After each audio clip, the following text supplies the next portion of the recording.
Ninja Kiwi just released version 4.0.2, which is a bombshell of patch notes and balance changes, which is going to shake up the meta a ton. And today I'm going to cover literally all of it. Now, guys, in the past, when I've done these update videos, I've been playing games and reading over the updates while I do it, but I felt like doing that, I got a little bit of a less in-depth analysis. So this time, I'm actually just going to be straight up reading them and analyzing every single change. So let me know if you like this deeper analysis more, but on to the video. First things first. We got Nexus Tournament rewards. Congratulations to Bulltrix for winning the recent Nexus Tournament, and well done to the runners-up ISAB and Tuity. We unfortunately did not make the top 3, guys, but the text emote, a defend, has been unlocked for all players. So do I have it here? There it is. Oh, it's just named Bulltrix under. That's so cool. Now we're on to the balance changes, guys. I was reading over these balance changes before this video stream or whatever, and a lot of the changes are really interesting. There's some big changes here. So starting off with Bloon, since Space Ceramics got a buff where now the spacing is 0.65 seconds instead of 0.75, so they're a little bit more dense. Group Ceramics also got a buff, costing $50 less per send.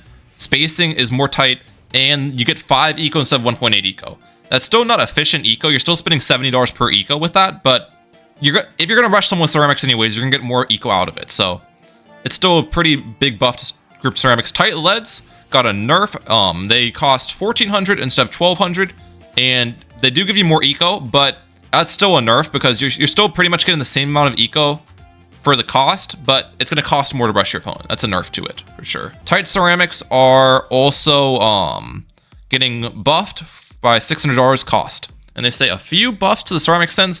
Since other rushes are typically more efficient than the ones relative to their unlock round, we've also increased the price of Tight Leads so that they are not quite as efficient. I think that's good changes. I think that's pretty good changes, in all honesty. Now on to the Dart Monkey. Dart Monkey, I wanted to see Dart get nerfed, so let's see. Super Monkey Fan Club costs 1,000 more, and the ability duration is 3 seconds less. That's actually a pretty big nerf. The 15 seconds to 12 seconds is pretty impactful, and they actually did the same thing to Plasma Monkey Fan Club. Okay. I think these are pretty good Dart nerfs. They said Dart has received a lot of buffs over the updates and now has gained recognition for being dominant tower in all stages of the game. We decided to weaken the ability so that it can keep its early game strength while being a bit easier to rush in the mid/late game. Good changes on the Dart. Boomerang, they made the top path give plus 10 pierce to Kylie Boomerang and then plus 12 pierce to Kylie Boomerang. So again, buffs the top path Kylie, which is honestly good change because pretty much you're always going for middle path Kylie with this guy. So top path is now kind of an option. Now you're gonna have to debate between the cross paths. Next is the Ice Monkey. They made the Deep Freeze 3 layers instead of 2 layers. So I think that means like if it slows down 3 layers of balloons instead of 2 layers of balloons. Glue Gunner. Okay, Glue Gunner actually had some interesting changes. So they made the Relentless Glue no longer drop any puddles on the track.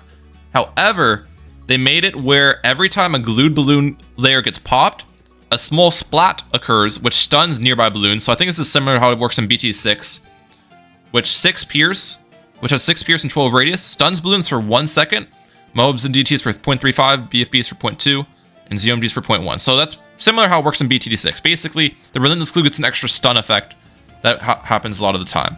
So now there's actually a use for it, because pretty much in the past, you'd only go for Mobile Glue, you'd never go for Relentless Glue. Bear Globs increases X4 on pop stun pierce by 1. Glue Splatter increases it by 3. Glue Hose got a price nerf, which is good. So honestly, Glue Gunner got nerfed and buffed, so just kind of balance changed around there. Monkey A's Centered Path is upgraded, now allows you to target the position of any flight path. Centered, Infinite, and Figure 8. Interesting. So you can before, if you went to Figure 8 or Infinite, it would just center it on the Ace, but now you can center the Figure 8 wherever you want. So there's going to be a lot more intuitive Ace Micro available now, which is going to be cool. It's an interesting change. Heli Pilot, faster darts, costs 350 instead of 150. It now increases the dart pierce by 1 and razor rotor pierce by 3. Okay, that's an interesting change for Heli. So you might want to go for razor rotors with bottom path now if you have a camo detection in your loadout. Mortar Monkey. Mortar looks like it got hit with some nerfs here. The base pierce was dropped by 5, which this base pierce change impacts all of the mortar upgrades. Like pretty much if you have a shell shock mortar, if you have a heavy shells, if you have a balloon buster, if you have a signal flare mortar, all of those upgrades have 35 pierce instead of 40 pierce. So that is a giant change, this nerf and pierce. Faster reload costs 100 more, rapid reload costs 50 more, and then heavy shells cost 100 less, but overall getting heavy shells is still $50 more than it was beforehand. So Mortar got nerfed very significantly. And they said Mortar Monkey has not really been affected by the recent nerfs, still remaining very strong and only seeing a drop in its usage due to the ETN offering a more exciting alternative. Therefore, we think that it's justified to make some significant nerfs to Mortar early game, as it's been a top tier tower for quite a few updates now. Now with Mortar being nerfed, they are buffing wizards, so we might see a change in the meta as far as decamo towers are concerned. We've got guided magic, the seeking angle being increased from 270 to 360, and the turning rate being increased from 600 to 720. I think that just basically means it will seek faster with the turning rate, and it will seek for a bigger area with the seeking angle. The guided magic is $100 cheaper, and the necromancer is $200 cheaper as well. On to the super monkey now. We've got the dark champion being buffed by $3,000, which isn't insignificant to be honest. 30,000, 27,000, a decent change. And then lastly, they have sacrificing 15k of magic monkeys to 4xx or 5xx. The super monkey will buff the towers in range with plus 50% lifespan and plus 2 pierce instead of plus 10% projectile lifespan. So buffs to the top path Sun Temple and True Sun God and the dark champion there. Super Monkey honestly was one of the worst towers in Whole Masters last season, so those are warranted buffs. Ninja Monkey, the base shuriken attack speed rate has been buffed from 0.7 to 0.62. The 1xx now increases attack speed by less of a margin though. So basically, I think 1xx attacks at the same rate before, but the base ninja attacks faster, if that makes sense. I think the Caltrops pretty much attacks the same rate as before. Same thing with the Sticky Bomb. They say these changes to the 0xx ninja upgrades while leaving 1xx ninja upgrade unchanged is for the 023 ninja to be slightly more dependable. Okay, that makes sense. So they basically buffed the decamo flash bomb with this change. They made the decamo flash bomb attack faster. That makes sense. Now guys, one thing I didn't catch the first time I read through this was actually how ridiculous this change is to the sticky bomb attack rate. I thought this was just keeping it the same attack rate before, but if you read this, the XX5 sticky bomb attack rates from 2 to 0.18, which is actually 11 times as fast for the Master Bomber. And during my stream, I had some games against the Master Bomber, and it's ridiculous how fast it attacks. I'm gonna put a clip up right now.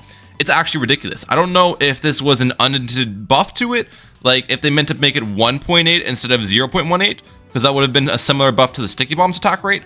I assume that's what they meant, and they just added in a 0 at the start, and they just went with it because this is crazy. But yeah, I just thought I would add that into the video so you guys know what's going on. Now here's the really interesting one, guys. All right, I'm gonna explain this for a little bit because it's not doesn't make a ton of sense when you first read it. The Druid change is huge here. The X3X Druid of the Jungle now has another Vine attack that is identical to the regular one, except it gives you $100 every time it pops a balloon, and it has an 11-second cooldown between vines. And then X4X Jungle's Bounty costs $1,400 more.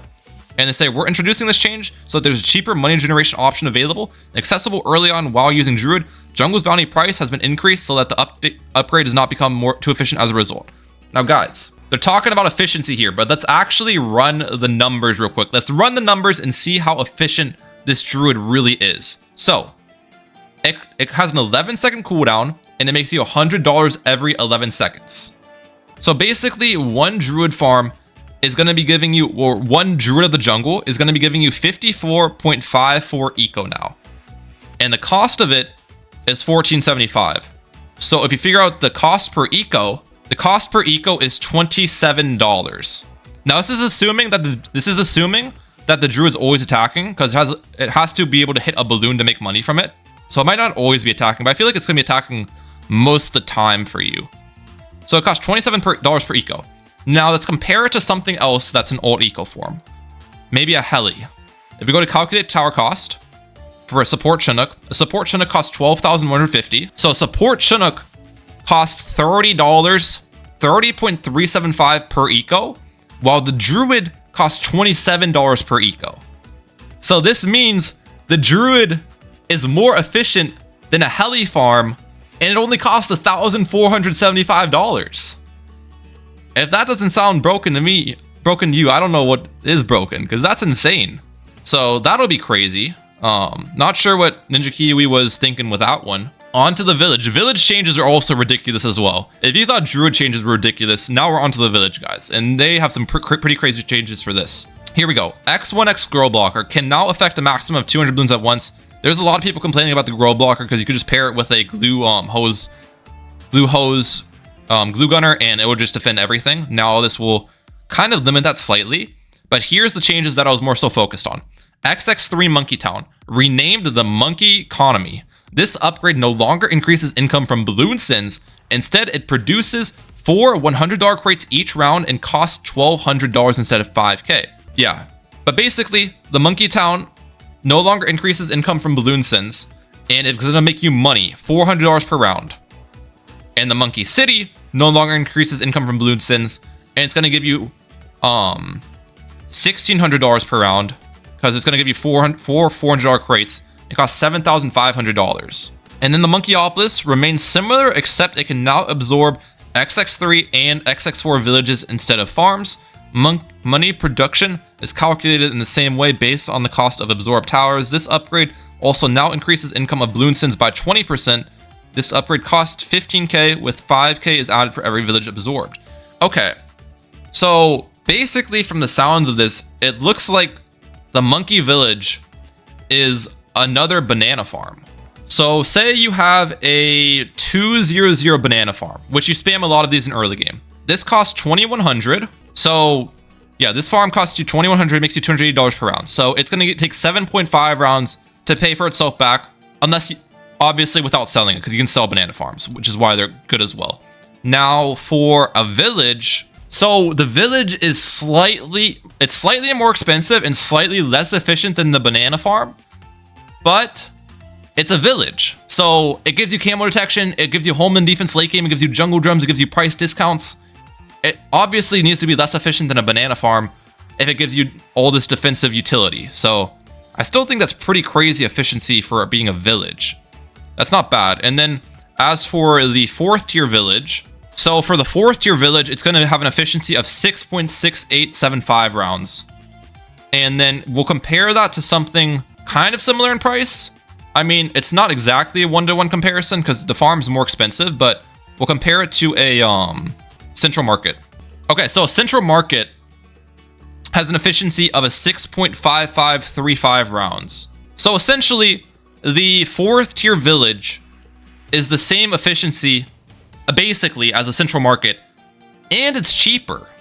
It's cheaper by about a decent bit. So that's a very good farming upgrade. The 4th tier village. All right, so there's one other thing I missed here with my initial reviewing of the update, and that's how the village works, because since you're going to be spamming these villages and all of the village farms have the bottom path, which is price discounting, your village spam is actually price discounted, which helps its efficiency significantly. So beforehand, it was an 8 efficiency for the 8 round efficiency for the tier 3 village with the price discounts low. That's a 6 round payout, which is crazy. And then for the 4th tier village is actually less efficient because the 4th tier upgrade is not discounted like all the tier 3 upgrades. So basically, if you spam a bunch of tier 3 villages, guys, you have farms that are more efficient than Central Markets. And they only cost $2,400 a pop when they're price discounted. So it's insane. But yeah, village OP, it's actually nuts. Now the 5th tier village is going to be kind of complicated to figure out the farming and everything for. It still increases balloon sins by 20%. But just from my analysis, this seems very overpowered because like there's a lot of eco strategies people use with just the village right now where the village isn't really making them much money at all. So if you have just even slight farming with the village, that's going to help out eco strategies significantly. Engineer Monkey, we've got the X4X overclocking tower will now also boost all of its children towers. So that works for the Helis, mini Comanches, ETN drones, Buccaneer planes, Engineer Sentries, Phoenixes, Sun Avatars, Mini Sun Avatars. Okay, that makes sense. Cyber Quincy, level 1 can now attack through blockers and has a faster projectile speed. Cybershot gives level 7. Cybershot gives level 7 projectiles 2 times pierce and 3 times damage instead of plus 10 pierce and plus 2 damage. Interesting. Which does not scale very well when his damage increase. So big buff to Cybershot level 7 explosions. Level 11 no longer reduces attack rate from 0.95 to 0.6. Instead, it increases damage from 1 to 3. Bonus damage on level 14. Cyber Shot gives explosions plus 5x damage. Lots of damage buffs to Cyber Quincy. This is actually kind of crazy. Level 16 reduces attack rate to 0.4. Instead, it increases damage from 3 to 8. No longer decreases attack speed. Instead, increases damage from 8 to 35. 8 to 35 is nuts. Oh my gosh. Cyber Quincy is going to be doing some insane damage now. Gwendolyn now has the leveling curve of Striker Jones.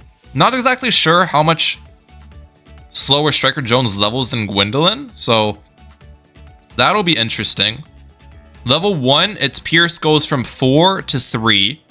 So it got a nerf in Pierce, it got a nerf in leveling. Level 2 is going to have the same Pierce as before. The Cocktail Fire is going to damage at a slower rate. So big nerfs to Gwendolyn. Looks like Science Gwendolyn pretty much got the exact same nerfs. Oben, level 12 says Druids in range get plus 1 damage to all balloons instead of only fortified. Level 13, all tier 5 Druids in range cost 10% less. What the heck? First, they made Druid like the best farming of all time, and now Druids are going to cost 10% less? That's actually kind of crazy. I'm not going to lie. That change alone helps Oben's case as a hero a ton. Our previous change to Oben made him give Druids plus 1 damage to all fortified balloons. However, we were no longer limiting the fortified balloons are necessary, so we opened this plus 1 damage to all balloons. Additionally, yeah. Ninja Kiwi, you're on something with this update. I'll say that much right now. Ocean Oben, Druids and Monkeys. All tier 5 magic monkeys upgrades. Upgrades? Not even just 5th tiers? Oh wait, no, it's 5th tier, 5th tier, 5th tier. That's just 5th tiers. Okay, so that works with every single 5th tier though. All magic monkeys 5th tiers. So that's still, dang. That's crazy. Sentai Churchill, level 1 explosion pierce from 4 to 5. Level 2 explosion pierce from 6 to 7. Level 11 explosion pierce 9 to 10. So it looks like they're just buffing a ton of these heroes, and they're nerfing Gwendolyn. They buffed Cyber Quincy a ton. Benjamin and DJ Benjamin are both getting huge bank income buffs as well. 8 to 12%, 14 to 18%. Same thing with DJ Benjamin. Highwayman Jericho is actually getting a buff here. The initial cooldown's going 15 seconds less. Probably because he's the least used Jericho by far right now. Adora is getting a Pierce nerf from 6 Pierce to 5 Pierce. Fate Weaver Door is getting the same thing. And Fate Weaver Door is actually getting additional nerfs. One of them being the level 3 ability, which is really strong. So Sharp Sting of Fate projectile pierce equals main weapon pierce times main weapon projectile count times 8 minus times 8 instead of times 7. Okay, I see. So they nerfed its pierce slightly. And then Chains of Fate pierce cap has been reduced by 50 as well. And lastly, but not least, Etienne's level 5 now gives camel prioritization option, which was not available beforehand. So yeah, let me know your thoughts on this crazy Battles 2 update. There's so many things that are going to change up the meta a ton. Village farming, Druid of the jungle farming. I mean, the ninja bug is insane. And the crazy part about this all is that they dropped it before the season even ended. There's a day left in the season. So like, I did not grind for a leaderboard badge this season, but for the people who did, with this update dropping and still a day and 8 hours left in the season, I would be kind of upset, I'll be honest. The whole meta is going to shift, and they have to adapt to it with such little time left. So, yeah, we'll see how it ends up playing out. But let me know your thoughts in the comment section down below. Do you think this is good or bad for the game? That's it for today. I'm Mike out. Peace out, guys.